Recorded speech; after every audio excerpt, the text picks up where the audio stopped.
गोष्टी आणि आपल्या शरीरामध्ये जे आपण करावं म्हणतो संसारामध्ये, हे संसारातल्या गोष्टी आपल्या हातात नसतात, प्रारब्धाच्या हातात असतात. सगळं प्रारब्धावर अवलंबून आहे. प्रारब्धेची जोडे धन, प्रारब्धेची वाडे मान, का श्रेष्ठ करीची वाया, भजो म्हणा पंढरी. काही विचार करू नका, देवाला भजा. अहो प्रारब्धेची होय सुख. आज सुखासाठी कोण प्रयत्न करत नाही हो. वाटेल ते धंदे करतात, वाटेल तिथं पुणे, हैदराबाद, मुंबईला जातात, पण सगळे सुखी होतात का? होत नाही. काही लोक सुखी होतात आणि काही लोक घरला परत येतात, किंवा काही लोकांचं उलट नुकसान होऊन बसते. का होत असं? त्यांच्या नशिबात नसतं. म्हणून प्रारब्धावर अवलंबून आहे. सुख दुःख प्रारब्धावर अवलंबून आहे. प्रारब्धेची भरे पोट, तुका करीना बोभाट. प्रारब्धावर आपलं पोट भरतं. त्याला काय म्हणतात? प्रारब्ध शब्द तुम्हाला कळत नसला बरं का, त्याला दैव म्हणा. दैव म्हणतात महिला वगैरे बरं का, दैवात असावं लागते. माय जे कृपा व्हायचं दैवात राहावं लागते, वर्गधान्य दैवात राहावं लागते. मतलब प्रारब्धात, शास्त्रात त्याला प्रारब्ध म्हणतात. तुमचं आमचं जाऊ द्या, जगाचा मालक प्रभू रामचंद्र, त्या रामाच्या बापाला अगोदर एकही संतान. पुत्र हिनस्य राज्यमय दुःखाय कल्पते. राजा दशरथाला सगळं काय ऐश्वर्य आहे, संपत्ती आहे, राज्यकारभार आहे, सेवक आहे, दासदासी आहेत, सगळं होतं, पण पोटी पुत्र नव्हतं, संतान नव्हतं. म्हणजे तिथं सुद्धा अदृष्ट आहे. कसं कसं झालं ते काही सगळी कथा आम्ही सांगत नाही. श्रावण बाळाच्या मारण्यामध्ये आईबापाने शाप दिला, ते शापच म्हणजे वरदान ठरलं. थोडक्यात तू सुद्धा म्हणताना तुला एकही जवळ मुलगा राहणार नाही असं म्हणल्याबरोबर नव्हताच, पण राहणार मुलगा राहणार म्हणल्यावर मुलगा यावा लागला देवाला. असं आहे. पुढे लवांकुश रामाला झाले आणि त्यांचं राज्य वैभवामध्ये राहायचे. त्यांचं किती वैभव घरात राजवाड्यात व्हायचं. राहिले कुठे? लवांकुश आश्रमात. कोणाचे? वाल्मिकी. तिथंच त्यांना पालन पोषण झालं, तिथंच वाढले महाराज त्यांना बरं का. म्हणून त्यांच्यावर गदी माडगुळकरांना म्हणले बघा, लवांकुशाचा हलवी पाळणा नारद ऋषी मुनी हो देव जाणिले कोणी,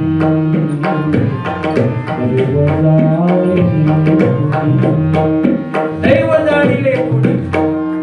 लवांकुशाचा पाळणा आई वडिलांना नाही म्हणा, तिथं ऋषीमुनी हलवली, त्याला मोठे केले. ज्यांना अभ्यास केला, ज्यांनी वाचले त्याला माहिती असतं. एक ज्ञानेश्वर महाराजांचा मोठा अभंग आहे, फार मोठा अभंग आहे, 44 अभंग आहे. त्या अभंगामध्ये सगळ्यालाच अदृष्ट किती आहे. प्रारब्धामुळे सगळं काही होते. आम्हालाच नाही, बड्या बड्या लोकांची अवस्था सांगितलं बरं का. कर्मामुळे काय काय झालं.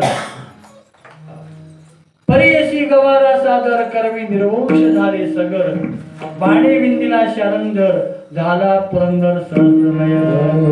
अभंग वाचा. इंद्राला भग पडली प्रारब्ध.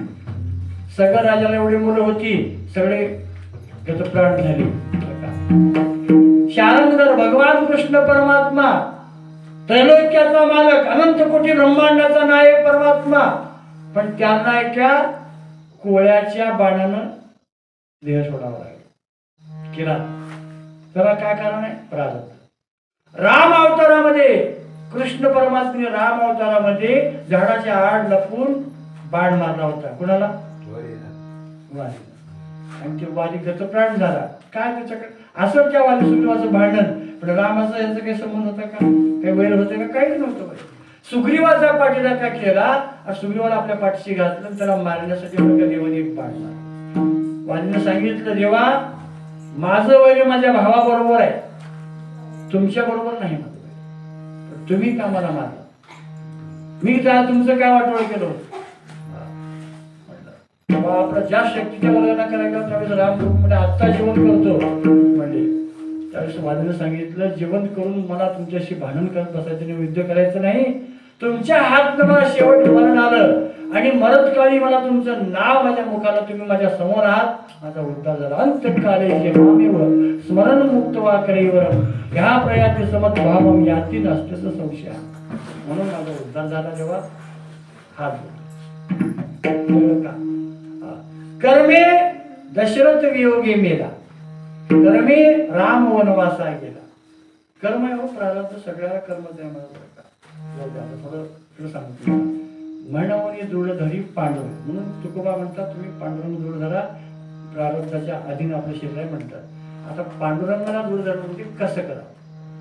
एखादी मूर्ती आणून त्याला गच धरून बसावं, काय करावं? का रोज दर्शन करावं, काय करावं? तर ऐका, पांडुरंगाचे संतांनी 5 रूप सांगितले. 5 रूप. पहिलं प्रतिमा, दुसरं सगुण, तिसरा अवतार, चौथं ईश्वर आणि 5वं ब्रह्मस्वरूप. या 5 रूपामध्ये बघण्याची पद्धत वेगळी. सामान्य डोळ्यानं, सामान्य चक्षुइंद्रियाने डोळ्यानं बघायचं तर कोणतं रूप दिसतं? प्रतिमा. कुठली प्रतिमा दिसते आपल्याला बरं का? आणि भक्ती साधनानं सगुण रूप दिसतं. आणि त्या काळामध्ये विशिष्ट त्या काळात जन्माला आले की ते अवतार रूप बघायचं. त्रेतायुगात जन्माला आलो तर राम मिळतात बघायला. द्वापारयुगात जर आपण आलो असतो तर कृष्ण मिळाले असते. आता कलियुगामध्ये आहोत ना, तर पांडुरंगाचं रूप बघायला. तसं अवतार. सामान्य डोळ्यानं प्रतिमा दिसते, भक्ती साधनानं सगुण रूप पाहायला मिळतं आणि त्या काळामध्ये अवतार रूप पाहायला मिळतं. आणि ज्ञान झाल्यानंतर ईश्वराचं रूप पाहायला मिळतं. म्हणजे श्रवण कीर्तन बरं का, म्हणजे काय? श्रवण, मनन, निधिध्यास आणि साक्षात. 4 साक्षात्कार आलं की एवढी चिंतित झालं की ईश्वराचं स्वरूप त्याला बघायला मिळतं. आणि हे आमच्या संतांना पाहायला मिळालं. तुकोबायांनी हट्ट धरला, देव माझी कामं सगळी करतो, पण माझ्या समोर पुढे काय येत नाही, माझं अजून कुठे साधना राहिली का, काय चुकलं का? साधना तुकोबाराय करतात.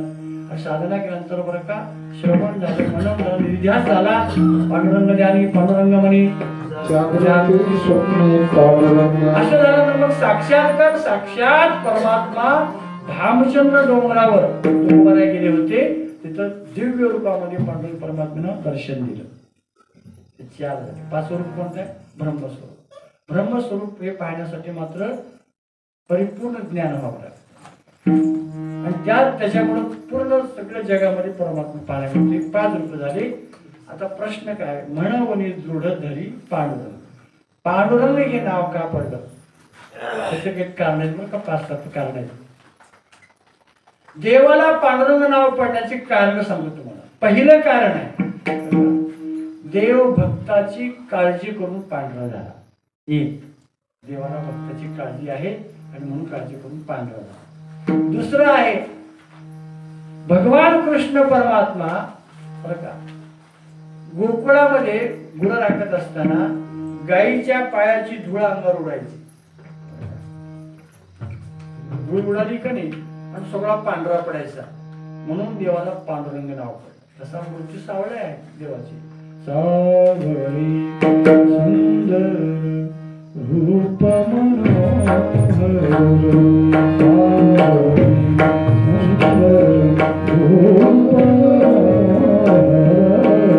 सावळे सुंदर रूप राहो निरंतर हृदय माझे.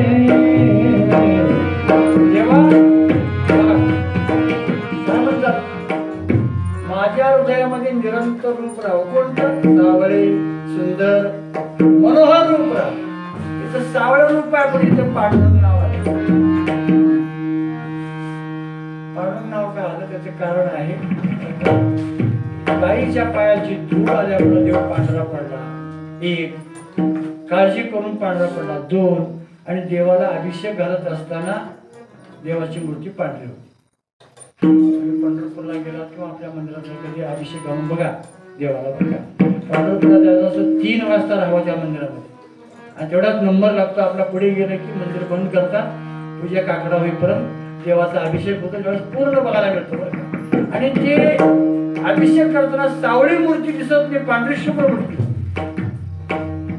आम्ही बघितलं बरं का. त्याचं कारण काय सांगतो तुम्हाला, अभिषेकाचे जे पदार्थ आहेत ना ते सगळे पांढरे असतात. साखर पांढरं, दूध पांढरं, दही पांढरं बरं का, लोणी पांढरं, या सगळ्या गोष्टी, मध, या सगळ्या गोष्टीचं मिश्रण करून घातल्यामुळे ते पांढरी मूर्ती दिसते. आणखी एक पाचवं कारण असं आहे, भगवद्गीतेच्या 10व्या अध्यायामध्ये भगवंताने आपल्या विभूती सांगितल्या.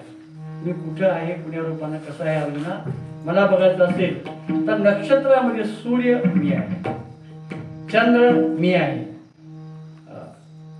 पाण्यामध्ये सागर समुद्र मी आहे, पर्वतामध्ये हिमालय मी आहे, माणसामध्ये राजा मी आहे, देव म्हणतो बघा. अशा 75 विभूती सांगितल्या आणि त्याच्यामध्ये जवळजवळ जेवढ्या विभूती सांगितल्या तेवढ्यामध्ये बऱ्याचशा विभूती पांढऱ्या रंगाच्या. गंगा पांढरी, समुद्र पांढरा, सूर्य पांढरा, चंद्र पांढरा, असं असल्यामुळं पांडुरंग हे नाव. 3 देवता आहे, सत्व रजतम, ब्रह्मा विष्णू महेश बरं का. या तिन्ही देवतामध्ये पांडुरंग हे विष्णू परमात्म्याची विभूती आहे आणि विष्णू परमात्मा हे सत्वगुणी आहे, ब्रह्मदेव रजोगुणी आहे आणि भगवान शंकर तमोगुणी आहे. म्हणून सत्वगुण हे पांढर स्फटिकाचं प्रतीक असल्यामुळं देवाला पांडुरंग हे नाव पडलं. असे कितीतरी 5-7 कारण सांगितलेले आहे देवांचे.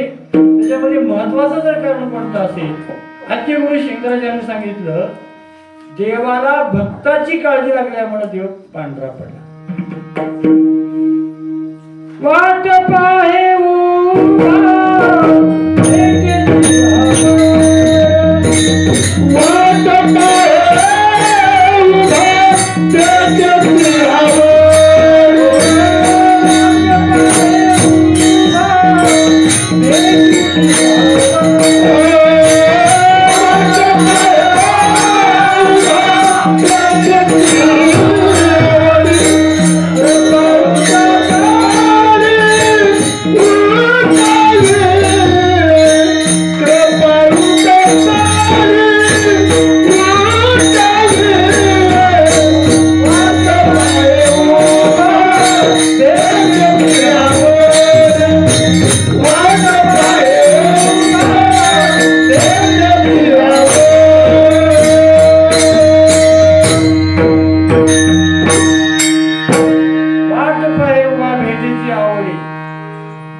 काळजी आहे म्हणवणी दृढधरे पांडुरंग असे नाव आहे. दुसरा प्रश्न राहिलेला आहे, देहाला संग प्रारब्धाचा.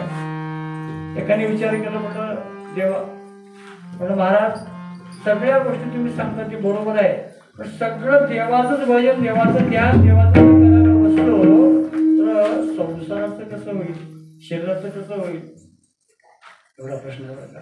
तर देहाचं कसं म्हटलं, तुकोबाराय म्हणतात, देहाला विसंग प्रारब्धाचा, त्याला सांगितली प्रारब्धाची लाव.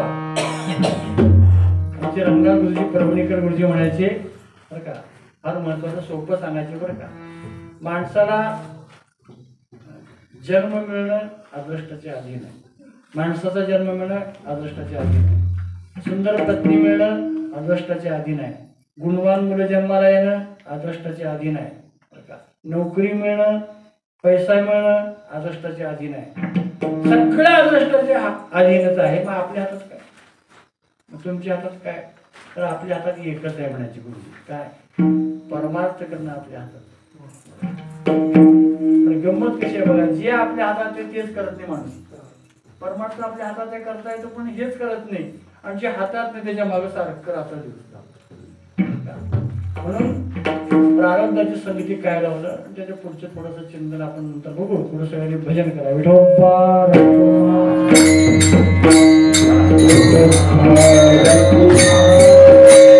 हो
मनाचा आपण विचार केला, पांडुरंगाचा विचार केला, संतांनी सांगितल्या प्रतिमेचा रूपाचा वर्णन विचार केलेला आहे. संगती प्रारब्धाची लावण्यात असताना दोन द्रष्टा सांगत तुमच्या लक्षामध्ये येईल. काय होतं बघा, मोठ्या मोठ्याला बरं का प्रारब्ध चुकत. तुम्ही आम्ही सामान्य माणसं आहोत बरं का, पण जे तपस्वी जपी तपी तपस्वी ऋषी मुनी त्यांना सुद्धा अदृष्ट भोगावं लागतं. एकदा काय झालं, काही चोर एका घरामध्ये गेला, चोरी केल्यानंतर ते सगळं घर फोडलं. ते सगळं ऐवज घेऊन पळत जात असताना त्याने काय केला, पोलीस गाडी मागे दिसल्याबरोबर त्याने विचार केला आता आपण सापडतो. म्हणून त्याने काय केलं, जिथे येणार नाही कोणी अशा ठिकाणी ते मांडव ऋषीचा एक आश्रम होता बरं का, पुराणातली कथा आहे. आणि त्या आश्रमामध्ये शिरलं. ऋषीच्या आश्रमामध्ये कोण शिरलं, चोर बरं का, ऐकू ना, चोर शिरला. आणि बघितलं पोलिसांनी. त्याने विचार त्यांना काय हो, ते महाराज राहिना का कोण पत्र करतात काय सांगू. ते बघितले, त्या चोरालाही धरले आणि त्या ऋषीलाही पकडले. म्हणलं काय का, आता ते ऋषी म्हणून मांडव ऋषी होते, रागाला आले. नाही म्हणलं चला राजाकडे घेऊन. त्या काळात राजशेचा काळ होता, असं काही कोर्ट हायकोर्ट नव्हतं.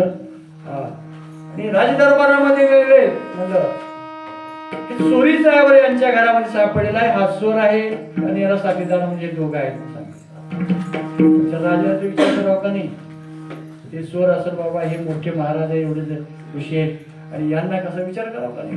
तर असं फरमानच काढलं, चोर त्या अर्थी यांच्या आश्रमामध्ये गेला तर हे बी त्याचे सपोर्टच करा.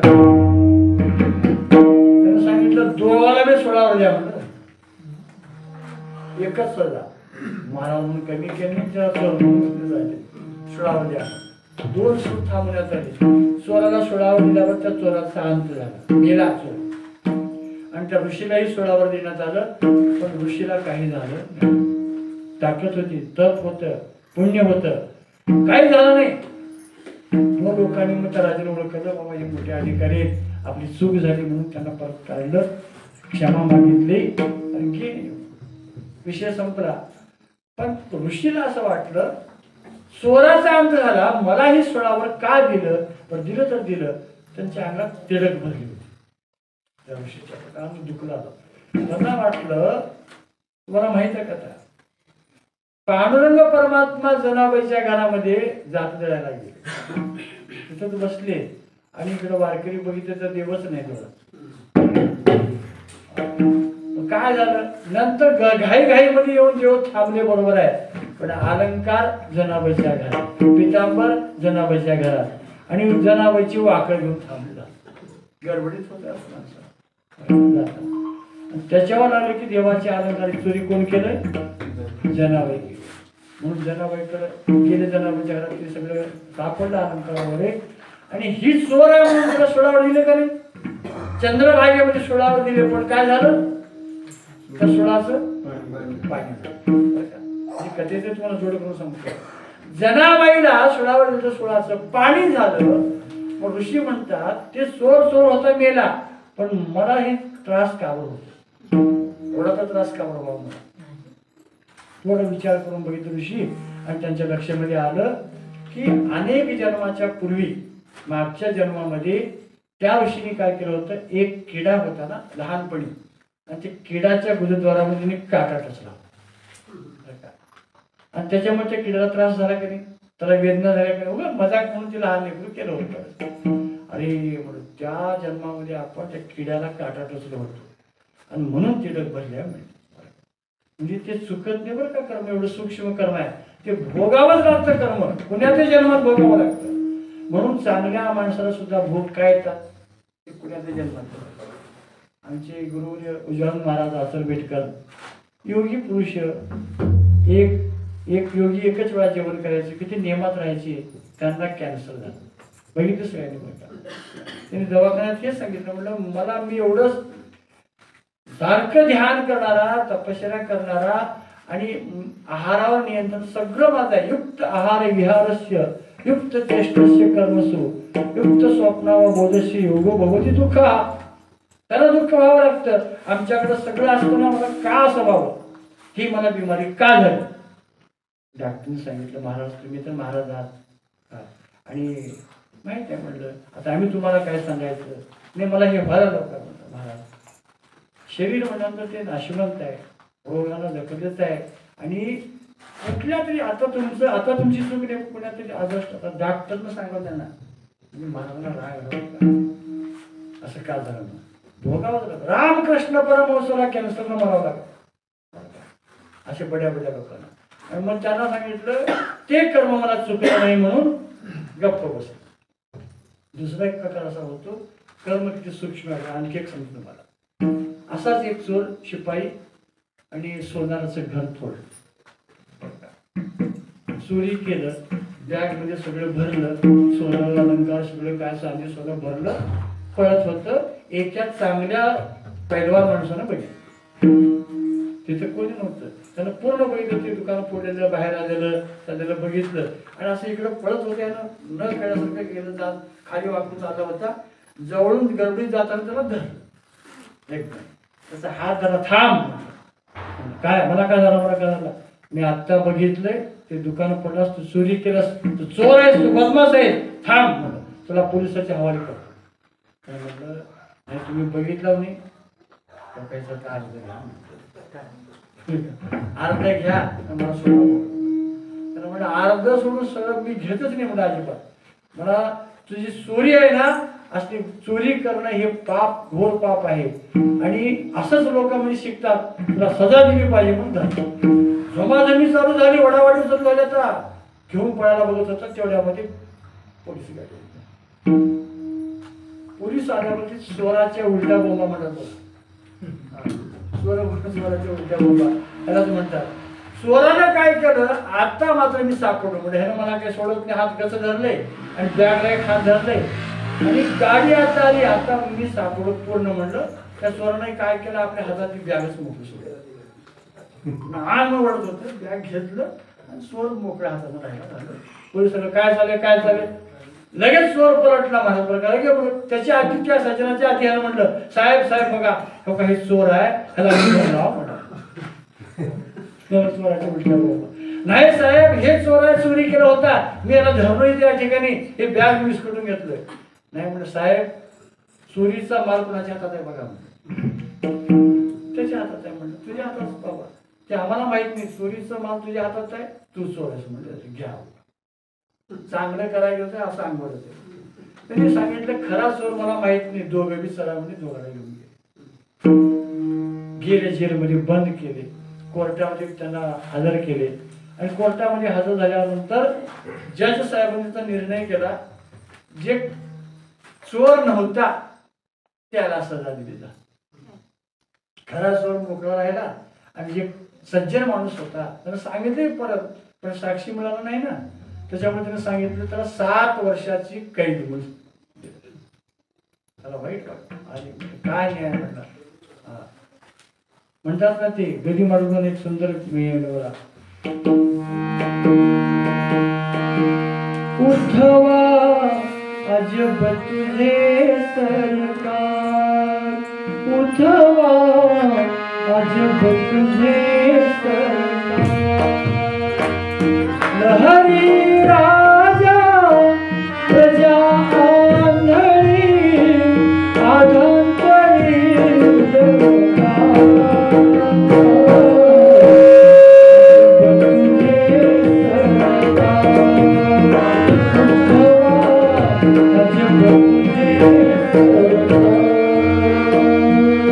कपाळ जोडती म्हणे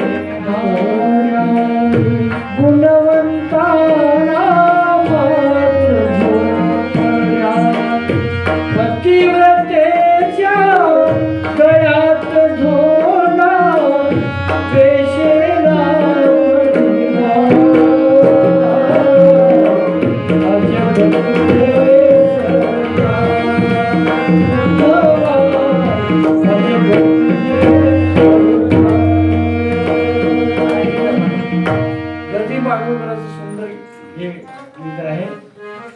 लहरी राजा प्रजांदळी अधांतरी दरबा उद्धवा अजिब तुझे सरकार. अशाच प्रकारचा एक जनाबाईचा अभंग आहे बघा. पुण्यवंत पातळावर किनेला दरिद्री तो भाग्यवंत केला. चोरट्याचा बहुमान वाढविला कीर्तिवानाचा धुंद झाला तुझा दरबा. त्याने असं म्हणलं जाऊ द्या म्हणलं. पण नंतर काय झालं, जज साहेबांना थोडा डाऊट म्हणलं बिचारा रडत होत आणि हसत होत मस्त आणि चेहऱ्यावर याच्या म्हणजे काय चोरपणा दिसत नाही मला, पण सात्विक माणूस दिसतोय. पण काय भांगड काय खरा असली चोरपणा आहे. सजा तर देऊन टाकलं मी, आता काय बघावं असं म्हणलं विचार केलं. आणि त्या दोघांना एक काम सांगितलं. थांबा म्हणलं आजचा दिवस तुम्ही तर दोघं बी थांबा आणि त्या बागीच्यामध्ये तिथे एक प्रेत आहे, त्या प्रेताला घेऊन त्या अमुक त्या खोलीमध्ये नेऊन ठेवायचं आहे म्हणून ते दोघांना काम पाठवलं. आणि दोघं निघाले. ते प्रेत घेतला, ते प्रेताला ठेवलं आणि मग बोलत होते दोघं. खरा चोरानं सांगितलं. चोर म्हणलं कसं काय बरं आहे का म्हण. अर्ध देतो म्हणालो होतो. चोर मी चोरी केली, तू सज्जन बिचारा गरीब आहेस बरोबर आहे, पण तुझ्या पद्धतीने तू राहावं का, असलं काम करावं तुला कोण सांगितलं तुला. मला पकडून मला कैद करा म्हणत होतास, आता खडी पडत बैस तू, मी चालू खुशाल घालतो म्हणला. अर्ध देतो म्हणा आता तू घ्यायला तयार नव्हतास, आता बरं आहे का म्हणलं. खरा चोर तू ठरलास, तुला सजा आहे आणि मी मस्त जाणार बाहेर. आता सगळं दोघांचं बोलणं ऐकलं कोण, त्या प्रेतानं काय केलं ते म्हणा मुडदा कसा ऐकते म्हणतात. ते मुडदा नव्हतंच, प्रेताचं सोंग केलं होतं त्यानं, मुद्दाम सोंग केलं होतं. एवढं ऐकल्याबरोबर पटकन उठल्याबरोबर त्यानं आणि आलं साहेबाकडे. साहेब तुम्ही ज्याला सजा दिली ती चोर नाही हो का, खरा चोर ही आहे म्हणलं. मग आता त्याला सजा झाली. दुसऱ्या दिवशी पुन्हा कोर्ट भरला, सजा झाली. पण जज साहेबांना एक वाटलं माझ्या हातून आता पण मी कुठली कलम चोरालाच मी सजा दिलेली आहे, चांगल्या माणसाला सजा आता पण मी दिलं नाही, पण ही माझी कलम असं का पडली, विनाकारण चांगल्या माणसाला मी सजा का दिलो, मला वाईट वाटते. आता ह्याचं उत्तर त्याच्याकडूनच बघावं म्हणलं आणि बाजूला बोलवलं त्याला जज साहेबांनी आणि म्हणलं बाबा सांग खरं ते, तुला मी सजा दिली, तू चोर नसताना तुला मी सजा दिली, असं माझ्या हातून कधी घडलं नाही, ते माझी असं कलम का पडलेली आहे. हे काम चोरी तू केली हे बरोबर आहे, पण याच्या दुसरा कोणता तरी तुझ्याकडून अपराध घडलाय का, खरं सांग मी तुला सजा देत नाही. त्याने हात जोडले, त्याने सांगितलं साहेब तुमचं बरोबर आहे, तुमची सजा देणं तुमची चूक नाही, चोरी मी केली नाही बरोबर आहे, पण याच्या अगोदर एक माझ्याकडून मोठा अपराध घडलेला. सांग काय अपराध होता. त्यानं सांगितलं माझ्या पत्नीला एक जार पाहत होता आणि ते एक जार मी नसताना तो माझ्या पत्नीशी रद्द झालेला आहे, त्यावेळेस मी त्याला बघितलं उडाडवाने आणि मग त्याचा मी खून केला. त्याला खून केला, नदी भरून जात होती आणि त्याला बेरात्रीला कोणालाच माहित नाही अशा टाइमला त्या नदीमध्ये त्याला फेकून दिलं. तो तिकडंच गेला, मला कोणीच धरलं नाही, मी आरोपी झालो नाही, मला कोणी खुनी म्हणून मला कोणी ओळखलं नाही, आज ताब्यात हे मोठा अपराध माझ्याकडून झालेला आहे असं सर्व सांगितलं.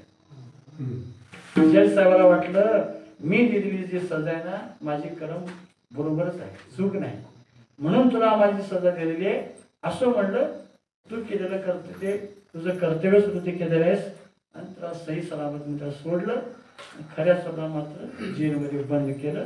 द्रष्टांत संपला विषय. काय आपल्याला सिद्धांत काय म्हणतो, सिद्धांत असा आहे केलेलं कर्म कुणालाही चुकत नाही, कुठं ना कुठं ते फेडावंच लागतं, भोगावंच लागतं. भीष्माचार्यासारखे महारथी योद्धा पितामह भीष्माचार्य, गंगासूर एवढे प्रगाढ असलेले उत्तरायणाची वाट बघत शरपंजरावर त्यांना पडवलं 6 महिने. का तर त्याचं कारण सांगत आमचे गुरु महाराजांनी सांगितलं, चंद्रशेखर महाराज दिगलूरकर आमच्या गुरु महाराजांनी सांगितलं, भीष्माचार्याने 40 जन्माच्या अगोदरचा विचार केला, मागचे 40 जन्म, तर त्या 40व्या जन्मामध्ये त्यांनी एक अपराध केला होता, एका सरडाला मारले होते, त्याला पाडलं आणि खाली नागफडा होता, त्या नागफड्याचा सरड पडला आणि त्याच्या शरीरामध्ये सगळे काटे घुसले, त्याचा अंत झाला.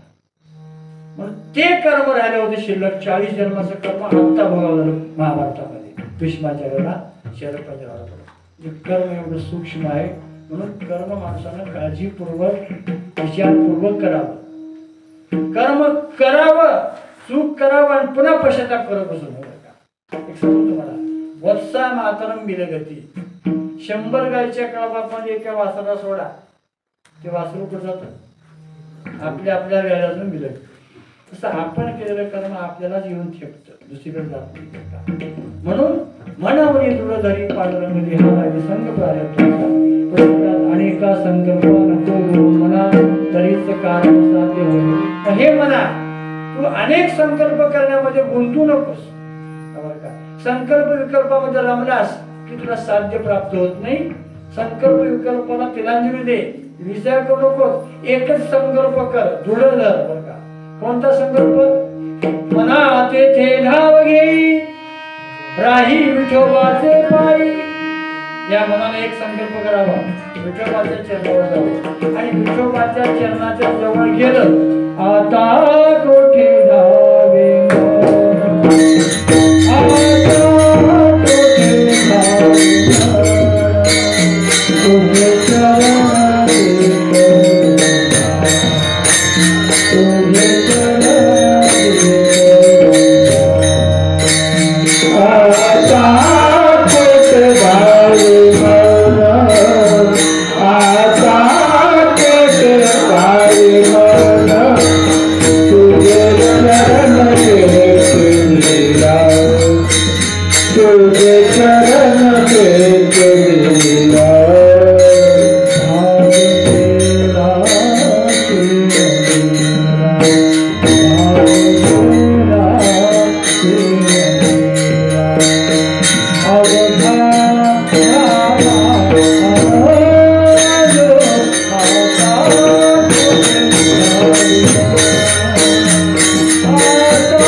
देवाच्या चरणाच्या जवळ जर आपण ठेवलं, त्या मनाचा एक गोड स्वभाव आहे.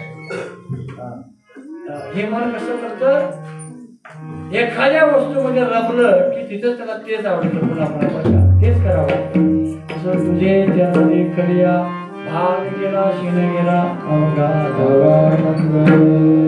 म्हणून भगवंताच्या चरणाजवळ मन ठेवायचं. तुम्हाला एक सहज आमचे राम सावकारांनी मला विचारलं बरं का, आणि महाराज पंढरपुरामध्ये तुम्ही महाद्वारामध्ये सप्ताह झाला होता, अजून आहे का म्हणलं. आणि त्यांच्या शब्दाला बरोबर म्हणजे काय तुम्ही म्हणाला ते बरोबर यावर्षी बी ठरले बरं का. योगा अजून बरेच दिवस आहे, ते सगळं तहसीलदार असतं, त्या अध्यक्षाचं ते त्या कमिटीचं घ्यावं लागतं, तिथं काही त्याची ते काही सगळ्या गोष्टी असतात ना, ते परवाना काढलेला आहे. बहुतेक बुद्ध पौर्णिमा झाल्यानंतर म्हणजे मे महिन्याच्या 2 तारखेला बरं का, याही वर्षी 2024 मध्ये सप्ताह ठरलेला आहे. ज्या ज्या सद्भक्तांना यायचं असेल तर मला संपर्क साधा. 7 दिवस पांडुरंगाच्या दरबारामध्ये रोज चंद्रभागेचं स्नान, ज्ञानेश्वरीचं पारायण, कथा कीर्तन ऐकायचं, रोज दर्शन होतं आपल्याला, आनंद मिळत असतो. म्हणून संकल्पात मन होत तरच कारण साध्य होईल. कारण म्हणजे काय? कारण म्हणजे परमात्मा आहे.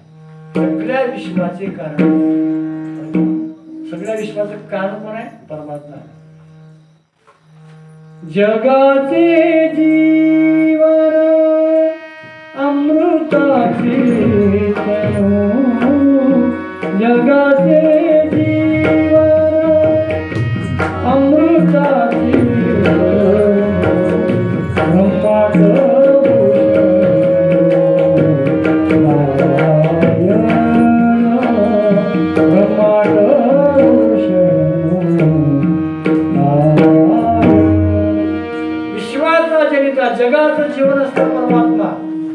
अखंड कोट ब्रह्मांड चालक पंढरीश परमात्मा बरं का,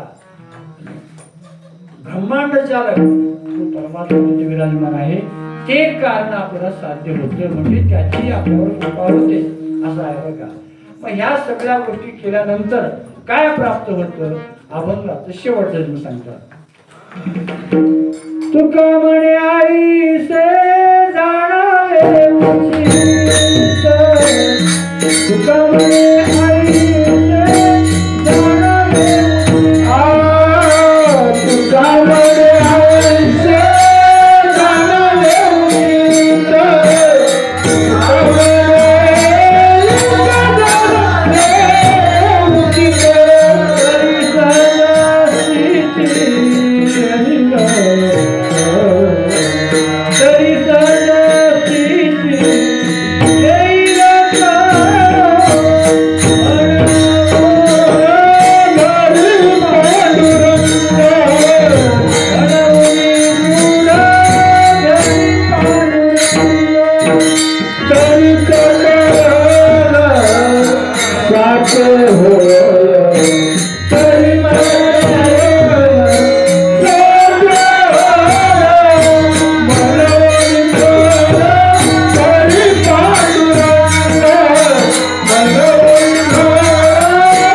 तुका म्हणे आईसे जाणावे उचित, तुका जाणावे उचित.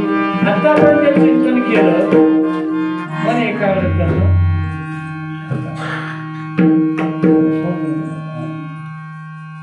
पांडुरंगाला दूर धरणं, देहाला परारंभाची संगती लावणं, हे मन संकल्प विकल्पातून न गुंतवता प्रभूच्या चरणाच्या ठिकाणी रममाण करणं, आईसे हे सगळं बरं का, हे खरं आहे असं गृहीत धरा. ऐसे जाणावे उचित. मग काय होतं, तरी सहज स्थिती तुम्हाला सहज स्थिती प्राप्त होते. सहज स्थिती म्हणजे एक उत्तम अवस्था आहे. सहज स्थिती म्हणजे एक उच्च कोटीची अवस्था आहे. सहज स्थिती म्हणजे साधना केल्यानंतर जी सिद्धी प्राप्त होते त्याला सहज स्थिती म्हणतात.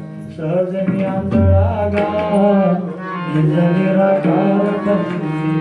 प्रत्येक निवृत्ती झाली जनन दिसे माझे हरपले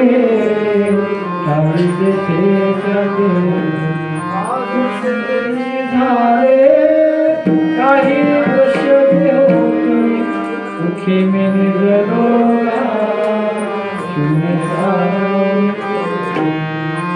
ही सगळी अवस्था त्याला काय म्हणायचं,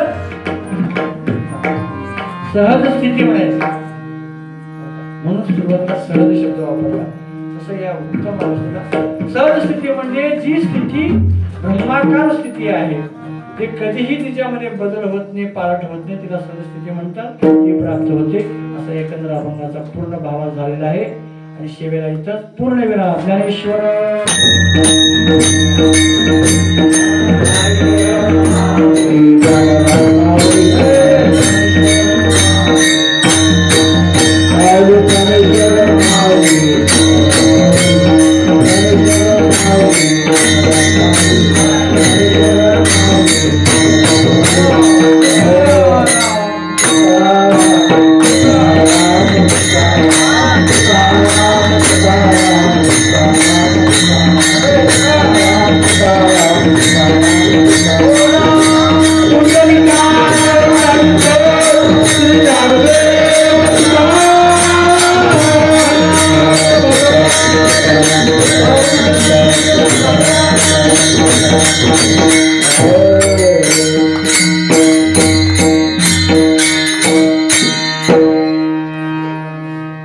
तुका म्हणे आईस जाणावे उचित तुका म्हणे आईस जाणावे उचित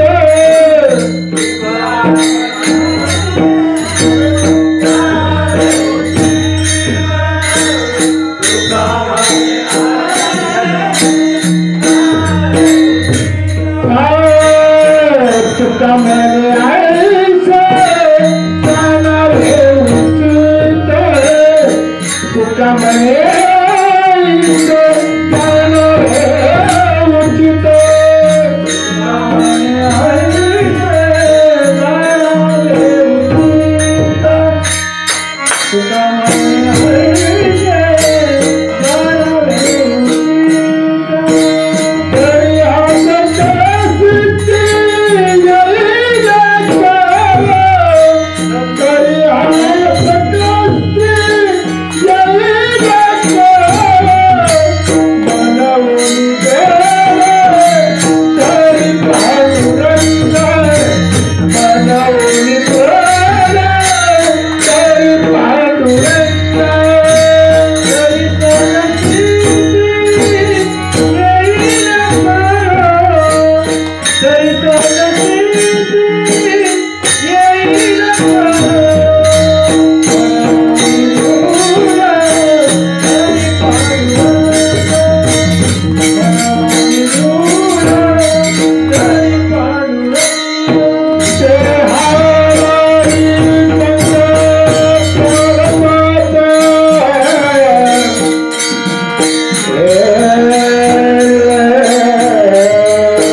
धन्यवाद. म्हणजे दादाजी मास्तर, मुकुंद मास्तर, रामराव मास्तर सगळ्यांनी सहकार देवाने करून घेतला आपल्याला. कविता करता करणारा परमात्मा आहे आणि जशी आमची सगळ्यांची सेवा देवाला रुजू व्हावी देवाच्या चरणी आम्ही समर्पित सेवा करून शेवटा इथंच थांबू. विठ्ठल